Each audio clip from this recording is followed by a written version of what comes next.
So let's talk about another literary element that Kelly Mays in our Norton Introduction to Literature book excellently talks about. So make sure you read this section on character in the book first because that is in more detail. This PowerPoint will summarize it. But let's talk about what character is. We forget details in stories sometimes, but we hardly ever forget the characters. They are the inspiration of the story. So, what is character? It's who the story is about, or just who takes action in the story. Characters do not have to be human. Aliens, robots, animals, vampires, there are plenty of stories written about many of them. So, we don't have to have any type of human element in the story. Well, human character, I should say. What we do need is a human element. We must have some type of human quality, though, for it to be a developed character, at least one developed character in the story. And what that means is a character needs to feel emotion, love, and dialogue. Something I love about artificial intelligence and kind of sci-fi type storytelling is I find it kind of creepy in that sometimes I'm sympathizing with a robot. Why? And I ask myself, why? Why do I feel bad for them? But it's because it was written well and that character has depth. They have some type of heart, emotion, reaction to things. So it makes them more human. So thinking about the character checklist that she provides, when analyzing character, think of the following: name, age, appearance. How do they look? Do they have really long, stringy, long, blonde hair down to the floor with long, sharp fingernails?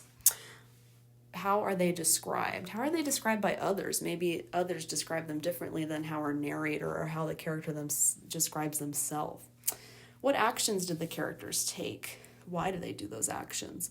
What objects, places are associated with the character? If a character is spiritual and they connect with the stars, then maybe they have some strong connection with the moon. What types of places are associated with this character? What are the character's thoughts? And most importantly, in my opinion, what are other characters' thoughts about them? Pay attention to how other characters perceive the main or other characters, because that helps us maybe form a judgment around the character, but also compare it to the character's thoughts about themselves. How are they being perceived by others, and is it accurate? So she mentions types of characters, and these are excellent examples that she has in the story as well. And she lists different types, so make sure you review those in more detail, but just to kind of summarize the types that she does mention, the main ones she goes with that she describes are the heroes / heroines and villains. Heroes is the male, heroines is the female. Heroes and heroines are super strength. They can be godlike. They have powers. What always comes to mind first is the superhero, Batman, Wonder Woman, Black Panther. They're godlike, they have strength. People admire them. They look up to them because unfortunately we can't have those types of superpowers. So they bring that side out of us, and we cheer for them, we root for them. The villains also have some type of strength, power, skill as well, because they fight the hero or heroine, right? People admire these types of characters. They don't have to be leading roles. We talked about subplots in the other lecture, and subplots is another story going on at the same time. So maybe there's a hero in that story, and it brings forth something in the main plot. They do not have to be the main characters. And my PowerPoint slide deleted, so she also protagonists versus antagonists. So let me just summarize that. I don't know what happened to this slide. I realized after. She mentions under this section as well that there's another type of hero versus villain in a way. And in modern storytelling, sometimes the main characters are ordinary people. They're not superheroes. But that doesn't mean they don't have a good story. In fact, sometimes they have a better story that way. So that's called protagonist versus antagonist, where the protagonist is an ordinary human. They don't have any power, but they're going through some kind of conflict, and we root for them. We want them to accomplish and overcome the challenge. versus an antagonist. An antagonist could be somebody they are in conflict with, that they're against. They're fighting against them either mentally or maybe physically, or this antagonist is just providing a roadblock to their success. But it doesn't even have to be that way. An antagonist doesn't have to necessarily be against the protagonist. They could just be completely opposite than them. So it doesn't mean that they're bad people. There's a movie called The King of Staten Island. It's a new movie. And the main character he wants to be a tattoo artist. He's grieving the loss of his father.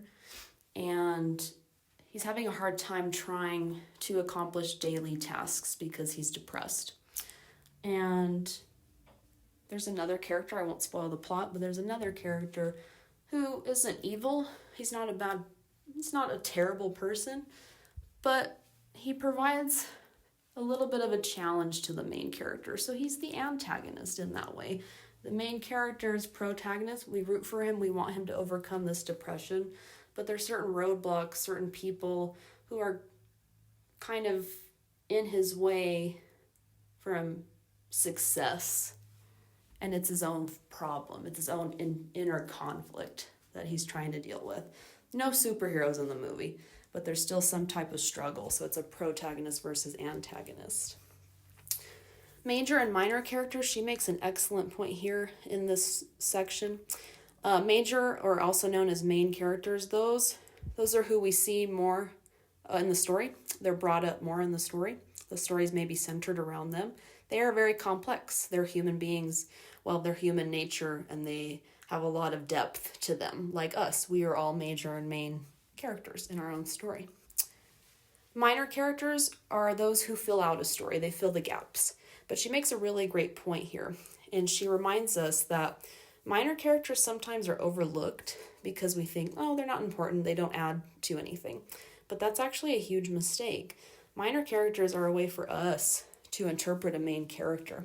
How that minor character perceives the main character, or maybe the minor character pushes the main character towards a decision, and that decision could determine the whole plot and end of the movie. So minor characters sometimes are more important. And if you've ever seen The Lion King, we have a hero, Simba, against his evil Uncle Scar, the villain. So that's a classic story there. But there's a minor character, Rafiki. He's silly, he's funny. He kind of, quote, speaks nonsense, but we realize it's not nonsense. And if you're following along with this PowerPoint, if you click this link, he offers Simba advice, and that pushes Simba in the right direction. So he's actually a very big character in the story. So pay attention to those minor characters. You could get really great analytical essays out of looking just at the minor characters. And that's the term foil, the way one character shows the quality of another character. So we also have flat and round characters. Round characters are like us. They're characters who are complex. They have human qualities. They have a lot of depth to them. A lot happens to them. A lot shapes them. Flat characters are predictable. And what that means is maybe a lot happens to them in the story still. Maybe they're one of the main characters even, but they're predictable. We can predict what's going to happen to them. I'm a huge fan of romantic comedies, so I'm not dissing them in any ways. They're excellent movie escapes, but sometimes those characters are very flat because we know what's going to happen. We can predict the outcome of their actions. Dynamic characters, a character that changes. So whether some huge event changes the character and they become a different person by the story's end, or just a perception that we notice in ourselves when we're reading that's not obvious, but our opinion changes of the character, that makes them dynamic. Static are characters that don't change. They stay the exact same person throughout. Again, she reminds us, don't let these labels, similar to the minor character, don't let these labels steer your ranking of their importance. Don't overlook a static character. Don't overlook a flat character. Sometimes they're comedic relief, and their tone shapes our perception of an event in the story. So sometimes they're used to help us interpret other literary elements, such as tone, sequence of events and plot, and setting, maybe their views of setting help us understand what the setting is, maybe. She mentioned stock and archetypes. Stock characters represent familiar types of people.